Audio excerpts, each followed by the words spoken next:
I love you, Allah. A question I have for myself and yourselves. Wouldn't we like to be friends of Allah subhanahu wa ta'ala? Imagine if Allah says, that man is my friend. Allahu Akbar. Imagine. Wouldn't you like to be a friend of Allah subhanahu wa ta'ala? Well, the answer is yes, indeed. We all want to be friends of Allah. So how to become a friend of Allah subhanahu wa ta'ala is mentioned in the Quran, Surah Yunus. Allah subhanahu wa ta'ala says verses, and I'm sure a lot of us would know these verses by heart.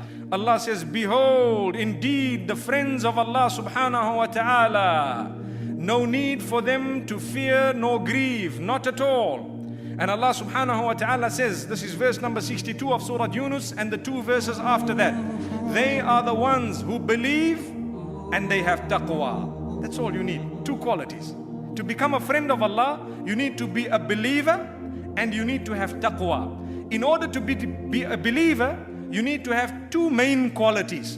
You need to worship Allah alone without associating partners with Him, and you need to follow the traditions of Muhammad sallallahu alaihi wasallam. If we have these two qualities, we are believers. On top of that, we need to have taqwa. Taqwa meaning be conscious of Allah. Create a barrier between you and the fire of Allah by engaging in commands and abstaining from prohibitions. That is called taqwa, piety. If you are a pious believer, you are a friend of Allah subhanahu wa ta'ala. So Allah says, such people, for them, there is good news, glad tidings in this world as well as the next. In the narration, Rasulullah sallallahu alaihi wasallam says that Allah subhanahu wa ta'ala says, Man aada li waliyan faqad adhantuhu bil harb.